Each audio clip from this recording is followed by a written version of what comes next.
Então vamos lá. Vamos começar por essa expressão aí, se não junto, né? Para poder a gente saber como e de que forma a gente vai poder fazer essa utilização de expressão. Se não junto é usado quando assume as seguintes funções do texto. Eu coloquei 1, 2, 3 e 4, tá? Para que você possa ter aí essa informação, e coloquei um exemplo para que você possa ver como isso se atribui. 1. De conjunção alternativa, podendo ser substituída por caso contrário ou sequer. Exemplo: devemos trabalhar, senão o contrato será cancelado. Devemos trabalhar, caso contrário, o contrato será cancelado. E quando eu posso fazer essa substituição aí, ele me possibilita saber que essa forma de escrita seria com a expressão se não junto, tá? 2. Da conjunção adversativa, sendo possível trocá-la por mais, ou seja, que tem aquele fator como porém, né? Exemplo: vencemos a partida de futebol não por sorte, senão por competência, porém por competência, mais por competência. Então aí, nessa conjunção aí adversativa, do porém, do mais, né, de contrariedade aí, eu tenho o senão junto.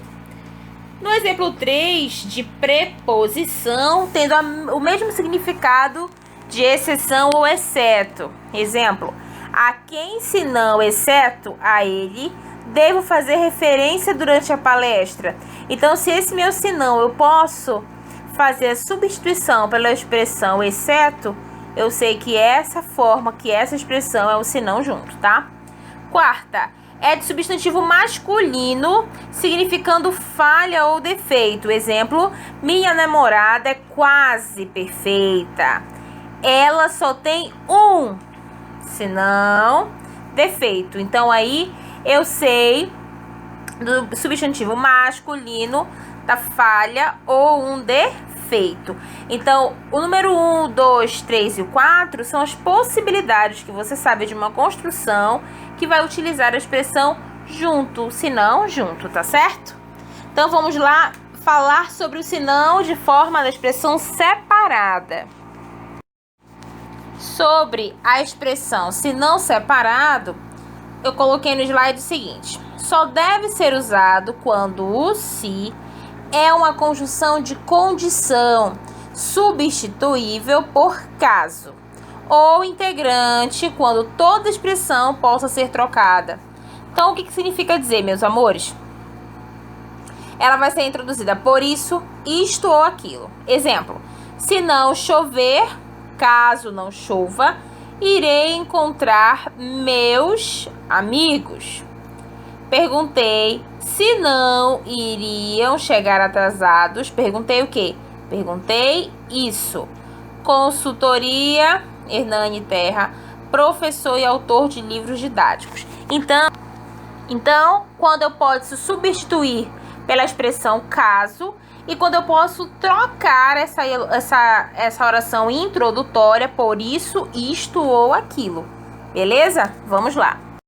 Aí, para ficar mais fácil, eu coloquei um exemplo para você sobre se não junto e se não separado, e botei aqui alguns exemplos.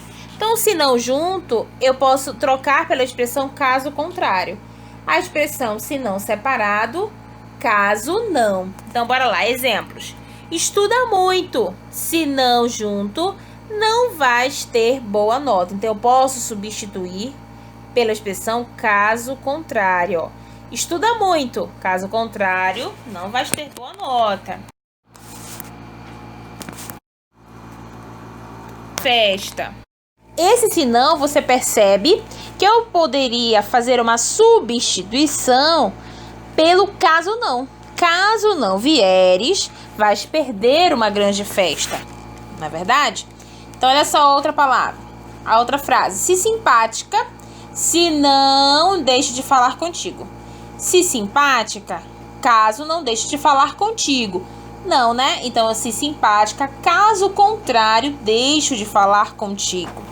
E a última frase que nós temos: se não chover amanhã, vamos passear.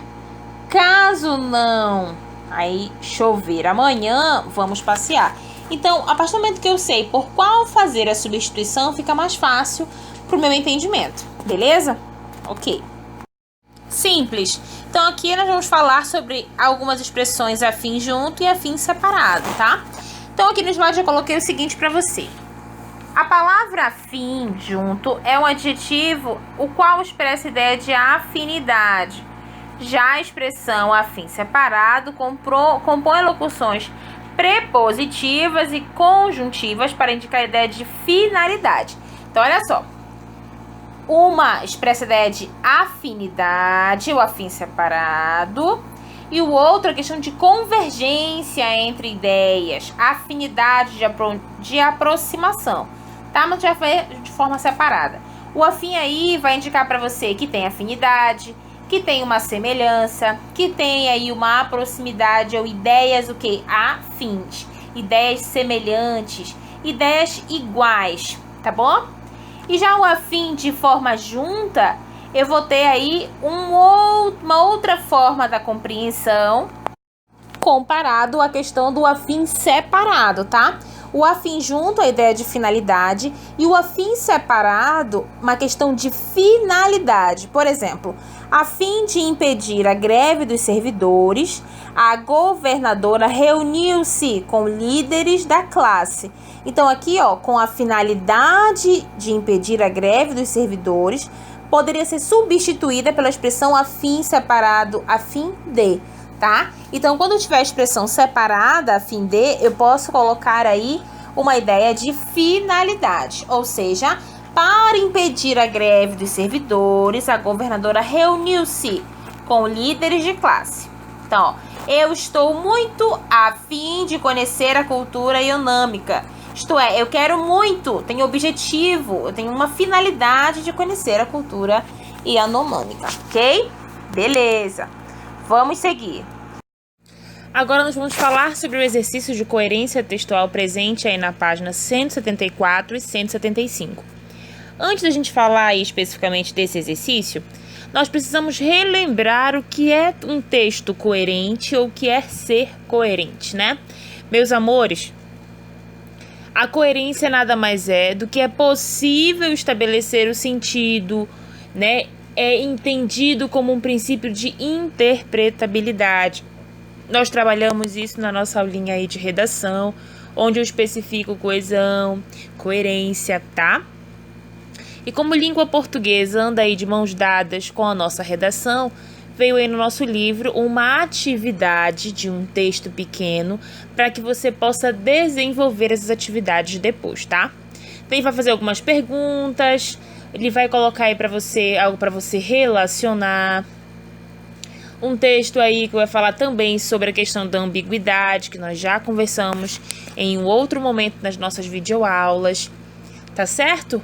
Então não há dificuldade alguma. Claro, você vai ler o texto, certo? Que está aí presente no seu slide. Eu coloquei justamente para facilitar aí com que você se encontre.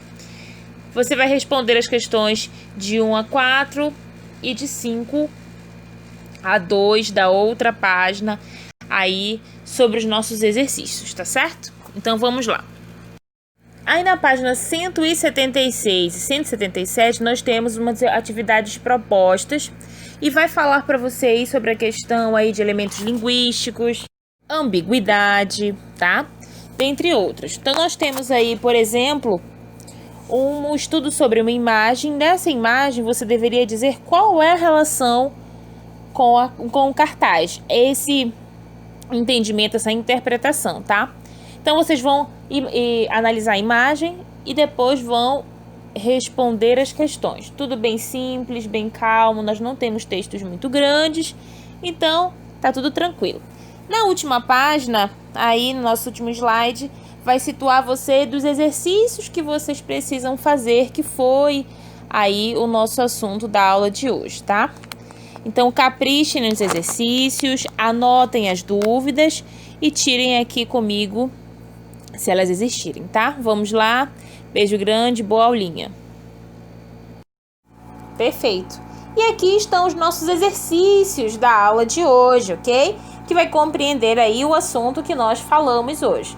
E é lógico que você vai utilizar, vai fazer aí todas essas atividades. Se tiver uma dificuldade, se tiver uma pergunta, você vai fazer para mim. Que no período da nossa aula, de 2 aulas, você vai estar aí utilizando, fazendo a nossa atividade e vai me ter como suporte aí para qualquer tipo ou eventualidade de uma dúvida. Tudo bem, meus amores?